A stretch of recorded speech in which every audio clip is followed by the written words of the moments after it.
বিসমিল্লাহির রহমানির রহিম। হে মুসলিম উম্মাহ, হে বিশ্বাসীদের জাতি, হে রাসূলের উম্মত, জেগে ওঠো, কারণ ফিলিস্তিন আজ রক্তাক্ত, বাইতুল মুকাদ্দাস আজ আগুনে পুড়ছে। শিশুদের রক্তে রঞ্জিত সেই ভূমি যেখান থেকে মিরাজ শুরু হয়েছিল।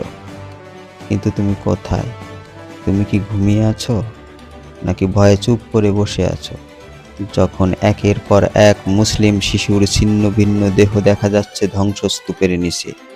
হে জালিম ইসরায়েল, তুমি মনে করো অস্ত্র দিয়ে সত্যকে চাপা দিতে পারবে? তুমি কি ভেবেছ মসজিদুল আকসার দরজা ভেঙে দিলে মুসলিমরা নীরব থাকবে? না, শুনে রাখো, আমরা তোমার বিরুদ্ধে, আমরা তোমার অন্যায়ের বিরুদ্ধে আগুনের মতো জেগে আছি।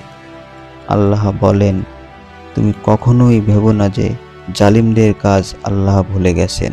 সূরা ইব্রাহিমে স্পষ্ট বলেছেন, তুমি জালিম আর তোমার পতন অনিবার্য।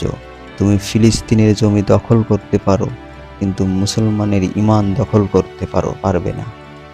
হে মুসলিম ভাই ও বোনেরা, আজ যদি তুমি না জাগো, কাল তোমার ঘরেও আগুন লাগবে। আজ ফিলিস্তিন, কাল মক্কা মদিনা, পরশু তোমার দেশ।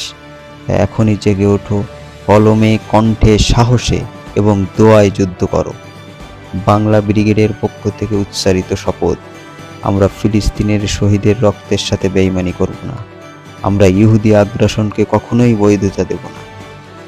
আমরা কথা বলবো, কলম ধরবো, রাস্তায় নামবো, সোশ্যাল মিডিয়ায় আগুন জ্বালাবো এবং আমরা বিশ্বাস করি, সূরা হজ্জে আল্লাহ স্পষ্ট বলেছেন, যারা আল্লাহর দ্বীনকে সাহায্য করে, আল্লাহ অবশ্যই তাদেরকে সাহায্য করেন। ইসরায়েল, তুমি জেনে রাখো, আমরা ক্ষুদ্র হলেও, আমরা দুর্বল হলেও, আমরা নিরস্ত্র হলেও আমাদের আছে ঈমান, আছে আল্লাহ, আছে লা ইলাহা ইল্লাল্লাহ। এবং এই ঈমানই একদিন তোমার সকল অস্ত্র, মিডিয়া, মিথ্যার আগ্রাসন ধূলিসাৎ করে দেবে।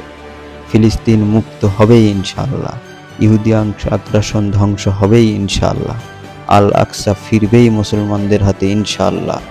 ওয়াল্লাহু মুস্তান, আল্লাহই আমাদের জন্য যথেষ্ট ইনশাআল্লাহ। আমরা জানি জুলুম চিরকাল টিকে থাকে না।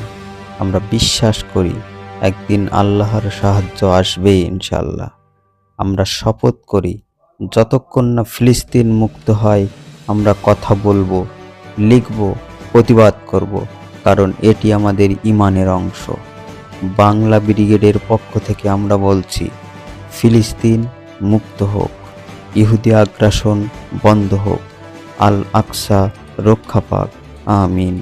ওয়াল্লাহু খায়রুল মাকিরিন।